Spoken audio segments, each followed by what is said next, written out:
Good evening. Welcome to another episode of The Q, a show dedicated to hope, inspiration, and giving back to the community. Tonight we have Elizabeth Nowakowski from Bristol Community College, and she's here to talk about the paralegal program, among other things. Thank you so much for joining us, Elizabeth. Thank you so much, Kay, for having me. It's a pleasure and honor.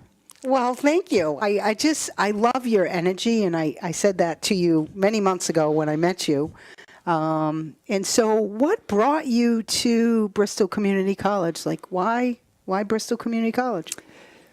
It was definitely, I call it fate, being in the right place at the right time. But the long or short story is that I started teaching there part-time just to see what teaching is about. I ended up teaching one legal class in the paralegal program, legal research, and immediately I fell in love with the students. Not just my paralegal students, just the Bristol Community College, the community college students. They're want to be there. They want to learn. They all have a story to tell. Unique story, very unique story. All of them, most of them have one or two jobs. They have families to support, and they still have time to take those classes, often in the evening, during the day, at least 2 or 3. Some of them go full-time. Incredible students.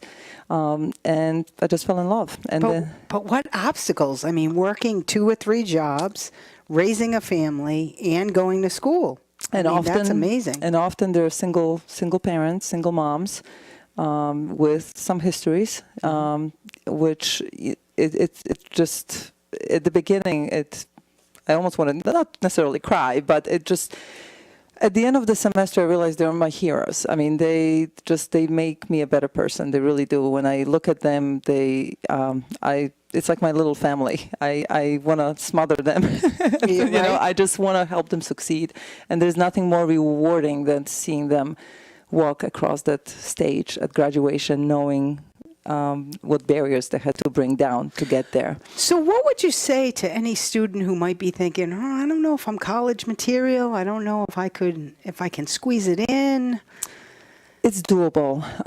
The beauty of education, higher education these days, and I'm going to say PCC, is that one of our missions is to make college accessible and affordable. So if we start with accessible, in addition to having the main campus in Fall River, let's say, we also have 3 other campuses in Attleboro, which is not far from here, Taunton at the Silver City Galleria we just opened, and in New Bedford. But in addition to that, we have what we call e-learning, which allows students to take online classes.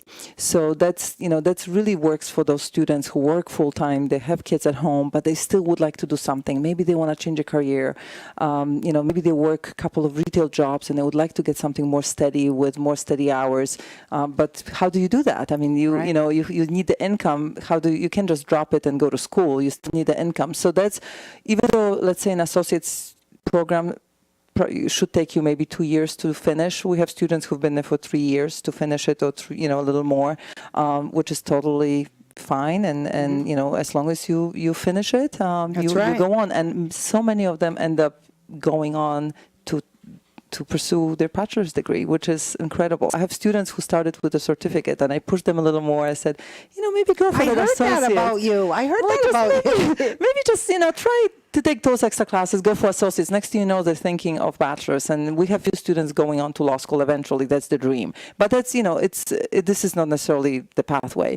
But they end up loving the law so much that they would like to look into it. So to answer your initial question is, if someone is looking into going back to school, there are a lot of, if you really want to do it, there's a way to do it, because BCC especially, we will help you get there. If you want to go with associates and your math is not where it should be, we'll help you get there. We have tutoring, we have writing centers, we have all these great a lot of free resources to help everyone succeed. And the part I love, I know I too had done some teaching quite a few years ago, but I used to tell everyone the online courses are not easy. Oh no, sometimes you have to have some self-discipline with online courses. So they're not for everybody. You can't wait till last minute. No, you can't. The hour before Thanksgiving. Yeah, exactly. But also, in the paralegal program, for example, we will never have a whole program online because of American Bar Association restrictions. But we are offering few more classes to help students with their with their schedule, just to ease off some of the burden of coming to class. And there are some classes that are just like legal writing. I mean, you can't sit for 3 hours and teach and lecture legal writing. You have to actually do the legal writing or legal research. So some courses are easier to adapt to online versus others. Right. So I've heard so much about you from your students. You just don't know this. And they no, it's all good. It's all good. But they tell me that you have all kinds of wonderful plans for the program, and they love your energy and enthusiasm for the program. Like, you earlier said in the show that they're your heroes. I think likewise, it may go the other way around. Oh, thank you. I joined BCC full-time and as a program coordinator last year. So this is my second year full-time. So once I have a lot of ideas. I mean, there are not enough hours in a day to get them done right away. Working closely with the legal community and where all our locations are is number one priority. But I misspoke. The number one priority is to grow the program. Right. One of the things that we will be doing is bringing the paralegal program to all of our locations next fall. So we hope that students in the Attleboro area, Taunton area, New Bedford will be able to take advantage of our courses, which will be offered at those locations. I think Attleboro is very well suited for the program because of the train and you can go to Providence and you can go to Boston, where obviously there are even more jobs there than there are certainly opportunities for paralegals in this area. But of course, if someone would like to go to Boston, we have it. Fall River unfortunately doesn't have that, but we do. So that puts us in a completely different this area in a completely different light. I'm sorry. No, it's okay. So I did want to talk about some of your ideas for the program because I really found it very fascinating. I know one of the things that you do is outreach. So you meet with other lawyers in the community and the legal field to sort of make connections, and you really work super hard at connecting your students with the correct fit. Yes. So one of the things that when I joined last year, I wanted to do is make sure that the legal bar, the lawyers in the area know that we are there. The program is there. Often one of the things that I started seeing actually this semester, we're starting to have more students who already are working in the law office. They were working either as a legal secretary or in this sort of enigmatic, I'm just working in the law office position. I'm in. And now they starting to really enjoy it, and they would like to take it to the next level. So I'm seeing those students coming through the door and starting to earn their paralegal degrees. So that's one of the reasons why I want to connect with attorneys. So spread the word that we are there.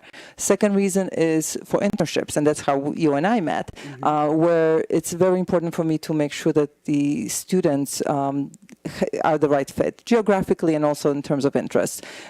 Even though the student who, but if I may interrupt you know your students very well, because I remember when we sat down the very first time, you said, I have a young man who I have in mind for you, and you knew the strengths, the weaknesses, and you said, let me see if I can connect the two of you, and let me see if it's a good fit, and it turned out to be a great fit. Yeah, and it's the program is growing, but it's still at this wonderful size where I can connect with so many students individually. And there are quite a few that I never meet because they are only taking 1 or 2 classes at night, and I'm not there, so I just won't see them. But I would say my goal is to meet all of them at one point, right. And especially for the internship. It's so important. Internship is a class that we require to graduate, and I try to convince every single student to do that, because they need to work 150 hours with the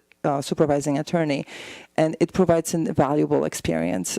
They can learn what they like to do, what they don't like to do, what law office is about, even if they just answer calls, which is not just, because many of them, they realize that dealing with clients is not just it's not just answering calls. And I said, trust me, you want to be able to do this.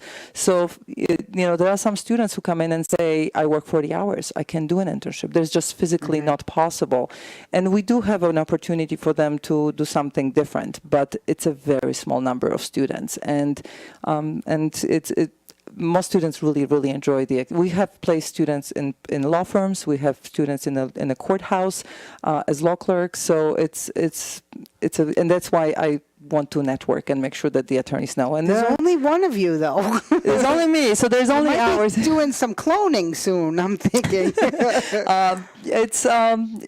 I'm starting to rely more on technology. I am putting lists together and email lists. So you'll be getting one soon. Utilizing Facebook as much as I can. Just like you said, it's just not enough hours in a day, especially because of the beauty of the fact that we have all these locations. Right. And Bristol County is a very large county. And having said so, Attleboro is right on the border with Norfolk County. So even though it's Bristol County, which is already very large, it's hard for me to cover by myself.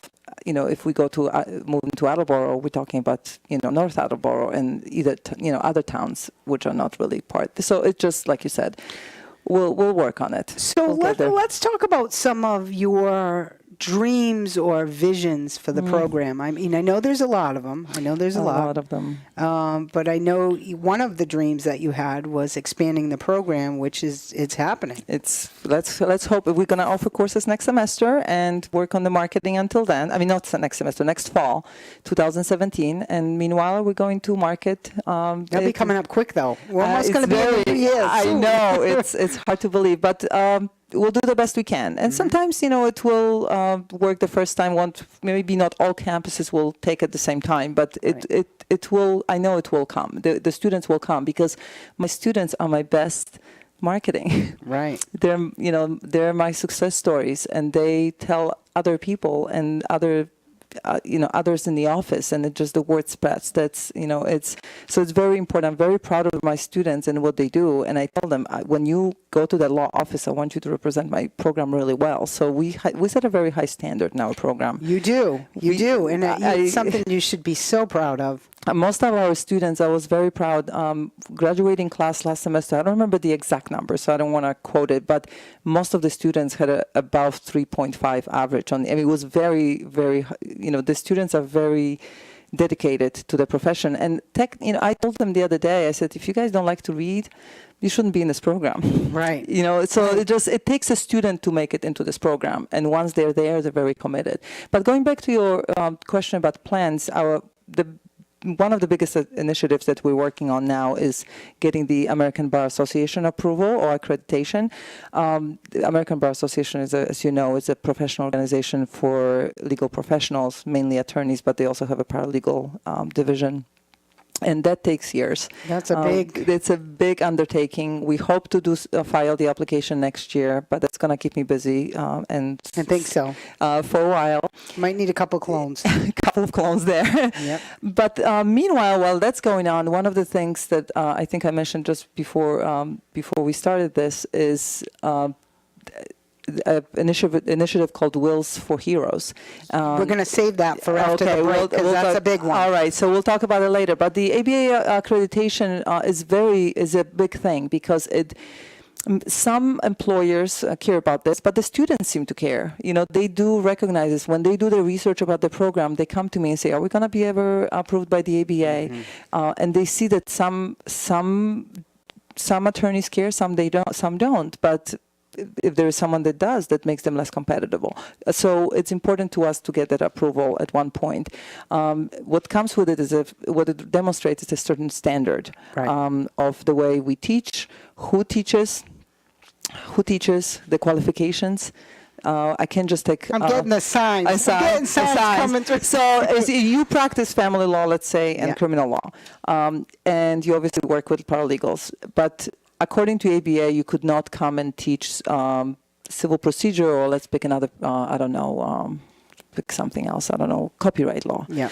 Even though we can probably make it work, we can do the research and learn, but the ABA would look at the your resume and would say Carrie's really not qualified to teach copyright law. Right, exactly. And so it's these little things. One of the things I'll be doing is sending surveys to all the legal professionals that I can find in Bristol Right. County to find out whether what we're doing is actually meeting their needs. Yep. So these are the things. And we're going to take a break. We're going to come right back. I see. Thank you. We're going to talk about the Veterans Program and some other things. So we'll be right back.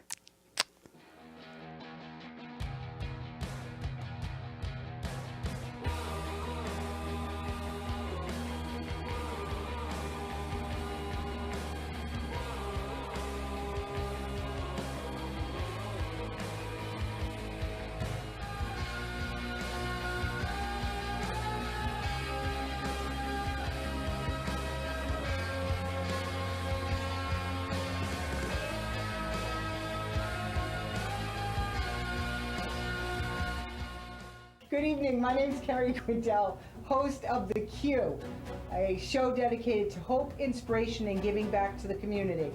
Please tune in live Monday evenings at 7 p.m. You can also watch us on a V-stream at 4dsportstalk.com. We have shows dedicated to hunger, yoga adventures, homeopathy, pain relief, and much, much more. We hope to see you Mondays at 7 p.m. Thank you. Good evening. My name is Carrie Quintel, host of The Q, a show dedicated to hope, inspiration, and giving back to the community. Please tune in live Monday evenings at 7 p.m. You can also watch us on a V-stream at 4dsportstalk.com. We have shows dedicated to hunger, yoga adventures, homeopathy, pain relief, and much, much more. We hope to see you Mondays at 7 p.m. Thank you. Good evening.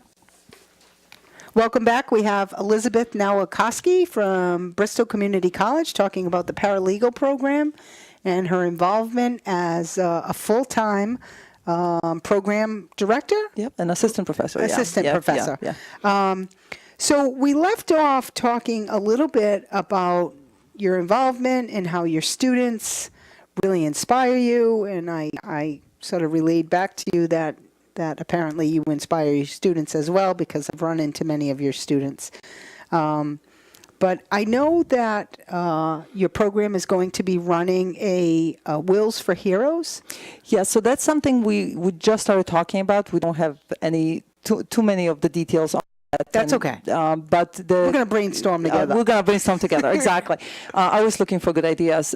It's very important. Community service is very dear to my heart. I'm involved, as you may know, in my community, and I will not bring the same to my students. And also have them benefit from the experience. And one of the programs that other paralegal departments in the country have been doing is something called Wills for First Respondents or Wills for Heroes. They're two different programs.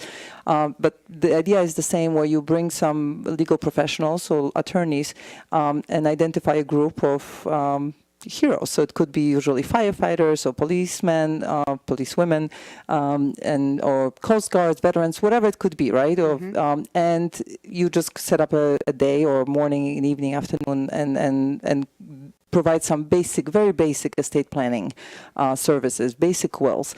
So it's a great opportunity for some attorneys to do pro bono work, for those who want to do that. And the students, exactly. And the students who, some may qualify under Rule 303, where they could work.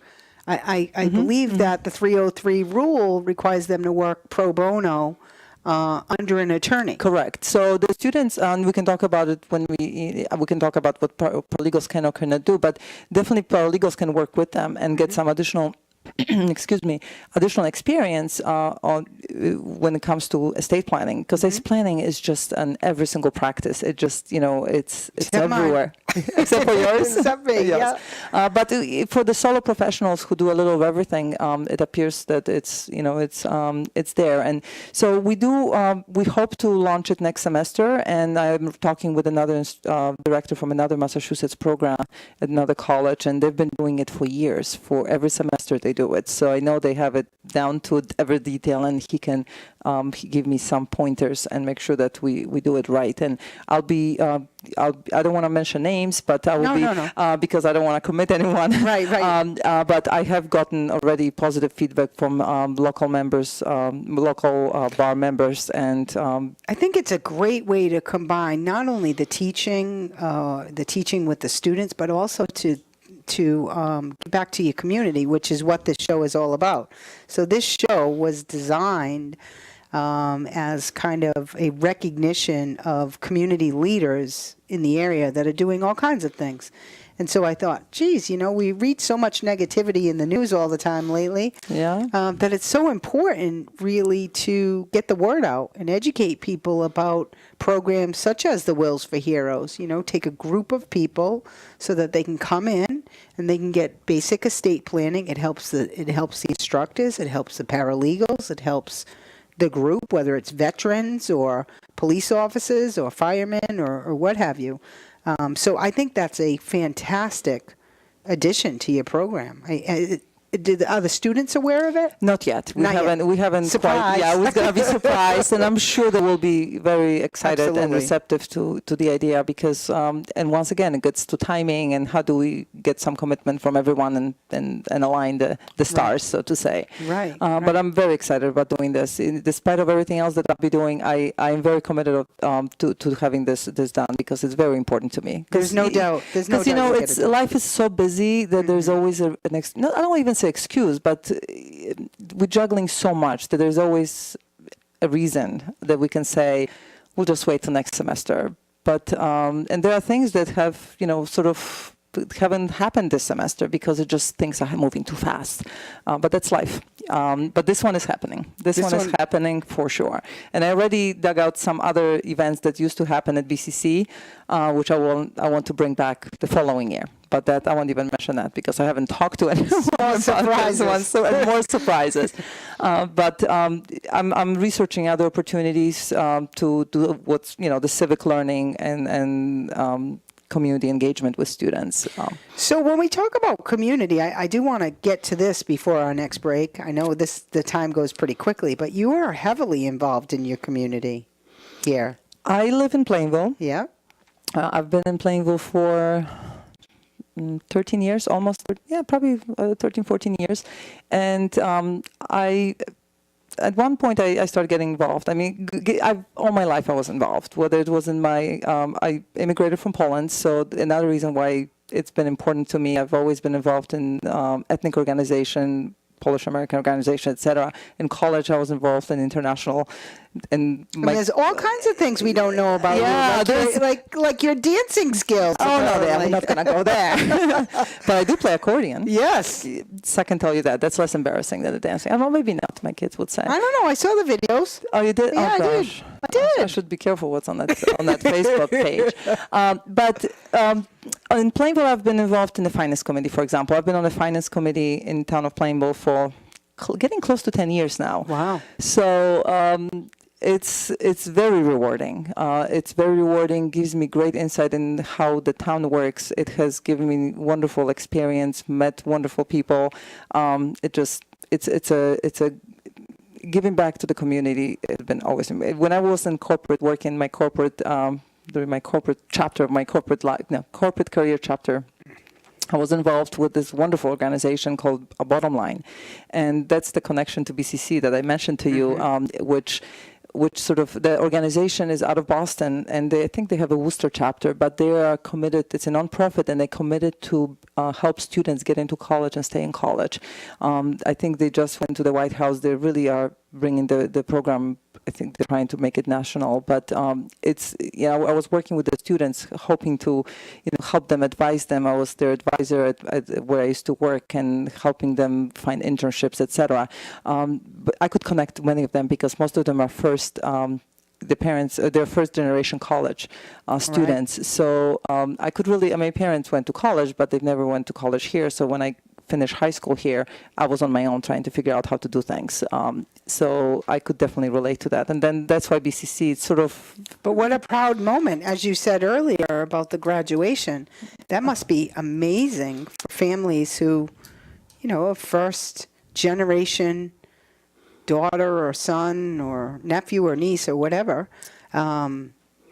finishing college or going to college for that matter. Our president at the commencement, he makes people stand up and ask those questions. How many of you are first-time, college graduate, first-generation college graduates? It's very powerful because I that bet. speaks numbers. But community involvement is big.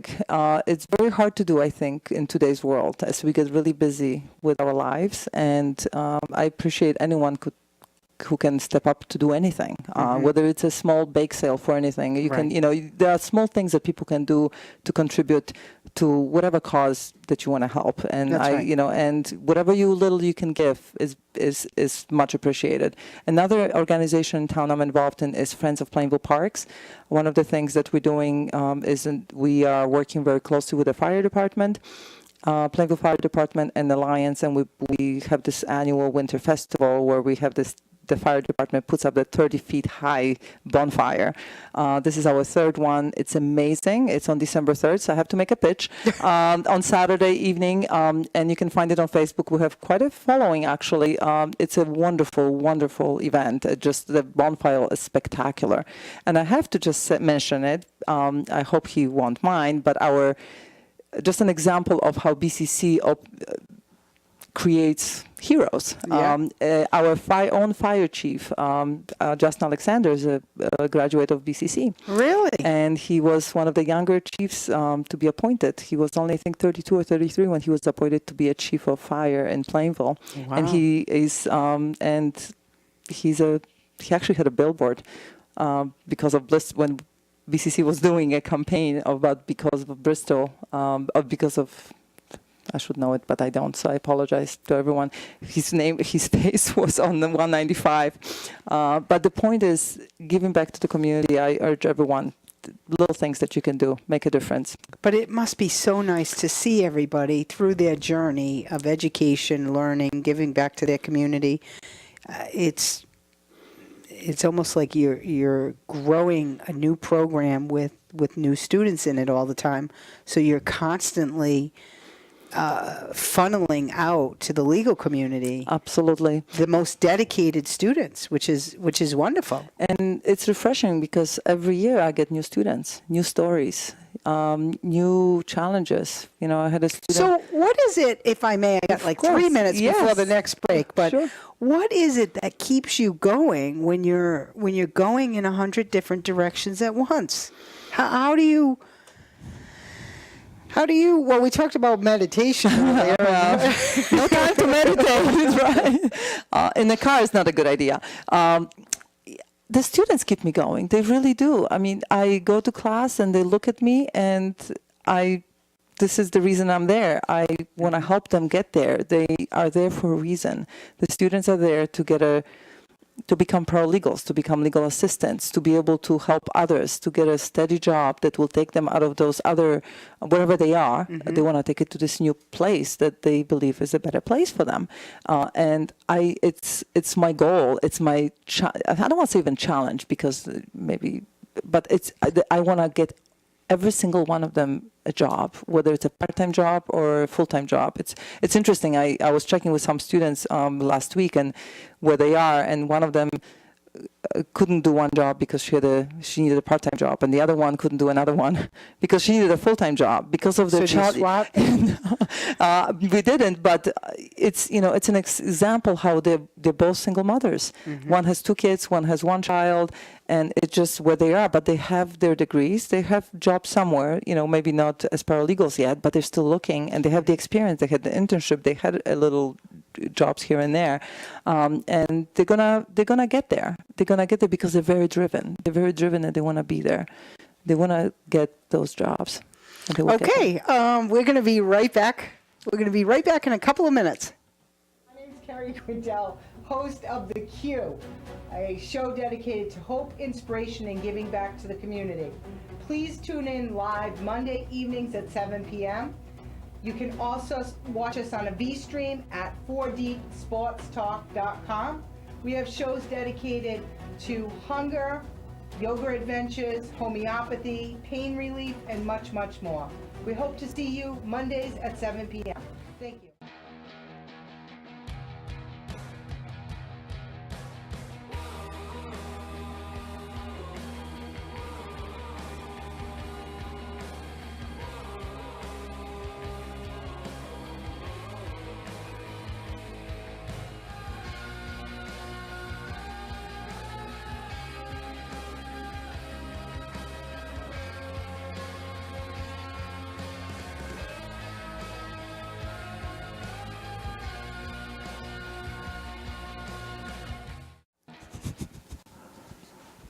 I had to mention it because. Welcome back. In the studio tonight, we have Elizabeth Nowakowski from Bristol County Community College. And so we've been throwing around the words paralegal all night, but what does a paralegal really do? That's a very good question. Paralegal, and I would say paralegal or legal assistant. I'm trying to use both interchangeably because there is a challenge in the legal community now, and I think you and I spoke about it when we met last, is how do you name that person? But going back to the original question, paralegal is basically a non-lawyer, a professional who will work under supervision of a lawyer, an attorney, and in various settings, and will basically assist attorneys in various tasks. So paralegals could do many things.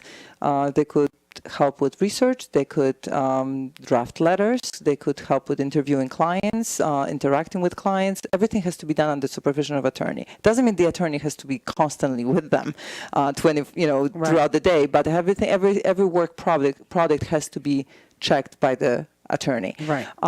And what happened over the last couple of decades, especially with the evolution of technology, the line between the legal secretary and the paralegal started to sort of merge because the attorneys started doing more things themselves because now they have computers, they have phones, they have iPads, so they can do research quickly. They can interact with clients and write memos and etc. That can be good and bad. Exactly, could be good and bad. So what we find is that all lawyers often don't even know what to call this person what they're trying to hire. So we see, I tell students go to Craigslist to look for jobs. A lot of jobs are posted on Craigslist, and sometimes I will look and there's no title, and they would just say looking for a person to do these things because it's what they think a paralegal is. It's not what they really that person should be doing. So I tell my students, be prepared to do everything in the office, especially in a small office. And I think what's really important, especially with paralegals or legal assistants, is that you have to gain that level of trust. Absolutely. So it becomes your right-hand person, really, in many instances. Once you have gained that trust and you know what's expected or what type of, like, for instance, myself. I'll just use myself as an example. I am I have certain policies and procedures that I follow all the time.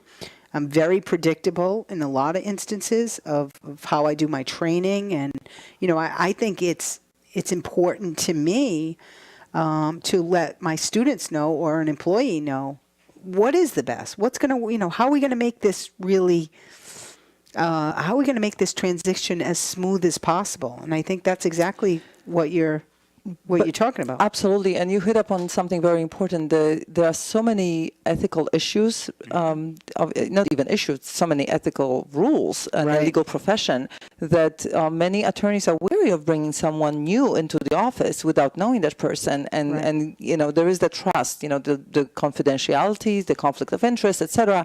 So. But we've been lucky. We've been able to place a lot of students as interns, and many ended up getting jobs out of those positions as well.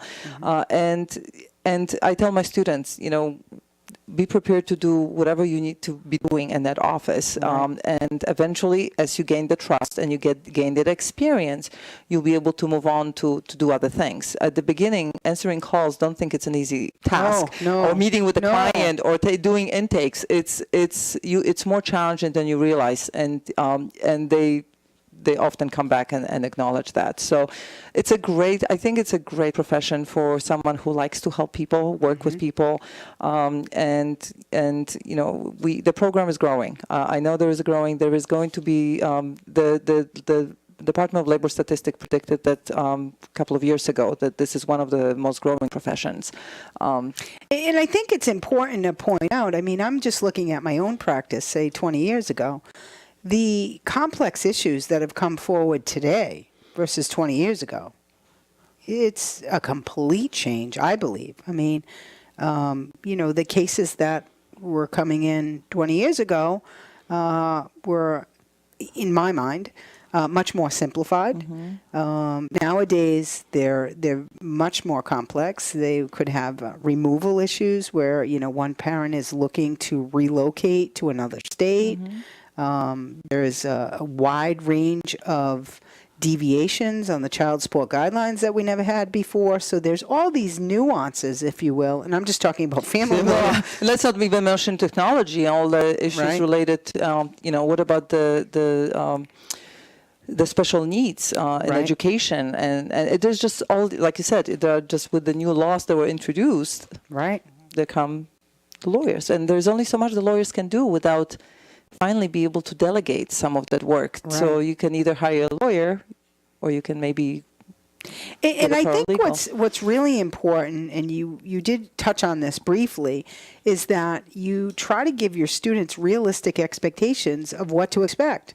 You're not going to walk into a law office day one, and they're going to give you all paralegal stuff No, or a legal absolutely. assistant. No. They're going to need to sort of get to know you and know that they can trust you and that things will be followed up on. That's my big pet peeve. Follow up is my biggie. But I think that it's important to find the correct fit because not everyone can work together. Absolutely. And, we had situations when the paralegals went on and worked somewhere else because just the chemistry wasn't there. And it's like any other job. I said, when you go for an interview, you're interviewing the That's right. Attorney as much as they don't think of it yet that way. But you have to feel comfortable with that person. You'll be spending a lot of time and you have to be able to connect at that level. That's right. So it's one of the things that we focus at BCC a lot on is practical assignment. That's something we have been doing already, but ABA, once again, they require us to show that in certain courses we do actually practical assignments. So it's not just theory, which, as we know, when we went to law school, that's how we got theory. This is really, we need to show them how to do research. They need to do right motions. They fill out the forms, draft the will, see the practical stuff that you. We didn't have that. No, that's why some lawyers cringe when I say that some of the stuff that the paralegals see now when they leave the program is more than I saw when I graduated Right. from law school, because I took real estate law, but I never seen a closing package or anything related to closing. Here, when we have a real estate law class, yes, we talk about theory, but then you learn, you're supposed to learn how to put a package together. It's funny that you bring that up because when I graduated, I had 3 instructors that ran a practical session. It was all about running an office and what to do and the forms, just what you're talking about. And I thought I was really blessed to have that program and to have inside knowledge that I didn't have in school. So kudos to your program for that, for really putting it into practice. We have I think to. that's important. We have to. We are trying to work with legal aids, with other, different nonprofits, to, figure out, going back to the projects, how to work together and create initiatives. Maybe they can come and do a, special day for BCC community with our paralegals helping. So a lot of ideas, and we'll see where we'll get there. So how would people contact you? So we are definitely available. We are present on Facebook. We have a couple of places, but one would be Bristol Community College Paralegal Program. You can just look up my name. And you'll let everybody in, I heard. Yeah, that's the page, because we have 2 things. We have 2. I feel very strongly about providing my students and people that I know, are friends of the paralegal program, with a safe place where they can post things. And we have a private. Is it called private group? I think closed group. Yep. Closed group, which I approve everyone who is there. So all my students, alumni, friends of the program like yourself, instructors who are on Facebook, they're welcome to join. And I post things. So I post pictures from the graduation or whatnot. You post relevant stuff too. And relevant Very stuff, relevant. news. No, I don't want to inundate everyone with legal info, but if it's relevant, something about writing, I will throw it out there. But it's really controlled, and I know who's in there. The other page I just mentioned, the Bristol Community College Paralegal Program page, is sort of one of those that you just like page, and it's a new page. I just created it this week, and we'll be just, it's a presence, and my phone number is on there. Yeah, what is your phone number? I'll just give you my cell phone number because my students all have my cell phone number. Yep. And they've been great. They don't abuse it. It's 617-678-6799. So that's my phone number. You can also contact me via email. I do have a long last name. So it's E. Nowakowski. I think my name is on the screen. So E. Nowakowski 11 at bristolccp.org. .edu. But if you just Google paralegal program, Bristol Community College, it's going to come up, and my contact info is on those pages where the program is described. We offer two programs. We have a we didn't even talk about we have the associates program, which is a 2-year program for those students who don't have any college degree, and we have a certificate program, which you can complete in a year, and that's for those who already have some kind of college degree, could be in anything, associates or bachelor's. So how might people get involved, whether it be other lawyers, whether, someone listening to the show might say, gee, that sounds like a really great program, and I wonder how I could get involved, whether it's volunteer position or, what would you say? We are always looking for members of the bar to help us in various ways. We are often holding networking events for students. We are looking not only for attorneys, but also for paralegals and legal assistants. We always talk about attorneys, and I want as many of them as I can get to get involved. But I'm also looking for paralegals and legal assistants who have been doing this for a long time to come in and talk to my students about what the job is really about. Because it's one thing to get the view from the boss, right. And one really from someone who does it day to day. So is that like a mentoring program? It's one of the things I'm looking, creating a mentoring program, or even to just come into a class and talk to students about what it is from your point of view. What are the challenges? What is the hot thing to know right now? What are the one student told me the other day, she was volunteering in the place, and she said, I wish they gave me a list of the top 10 things or 5 things that they want me to know. So there are certain things, but hearing from different attorneys and different paralegals, legal assistants, who is great, just networking and talking to them. What the expectation from the lawyers is. I'm also always looking for attorneys to come in and do mock interviews. So that's one of the things. Definitely looking for internship sites. That would be, we have students everywhere in Bristol County, as you know. Yes. That's how I found you, because I felt very strongly. I said, I don't want this student to go all the way from North Attleboro to Fall River, where we have obviously a lot of connections. So it's kind of funny because I have a student right now from Fall River. But oh my goodness! So, but I found you, and that was, as they say, beginning of a new relationship, right? That's right. Friendship, and I really do, I try to help students as much as I can in terms of where they live, and so they don't, they're already, as we mentioned, they have so much on their plates. But internship opportunity, and obviously jobs. Anyone who has any opportunities, job opportunities, part-time, even if it's temporary, even if it's a project, please reach out to me. So that's the trials for anybody who might be listening. Absolutely. That's trying to get ready your trial notebooks and your exhibits, and those can be very, very time consuming. And it's a great project for a paralegal. It's a great project for a paralegal to do, or an intern or someone. I mean, right. And if that's something, and even if you cannot help, if you are too busy, please reach out to me and let me know your email address so I can add you to our mailing list that I'm building. Because we will be sending a survey per ABA requirement, but also because we just want to know that we are meeting the community's needs. Right. And then I can get your feedback on what your needs are in your office and what you're looking for, what your priorities are, so we can make sure that what we are teaching our students is what the market is actually demanding. Well, thank you so much, Elizabeth, for coming in this evening. I know it's one of the coldest nights so far that we've had, and the wind is whipping here in North Attleboro. I thought, wow, the winter is upon us already. It's probably going to be the warmest night when you look forward in a month from now. I know. But we wish you all the success, and I'd like to leave us with a quote I found. And the quote goes like this: "The capacity to learn is a gift, the ability to learn is a skill, and the willingness to learn is a choice." And I thought that fits your program perfectly. I love it. Thank you so much. Thank you so much for having me, and it was wonderful. And time flew by, just like you promised. I knew it would. Thank you again for having me. Thank you.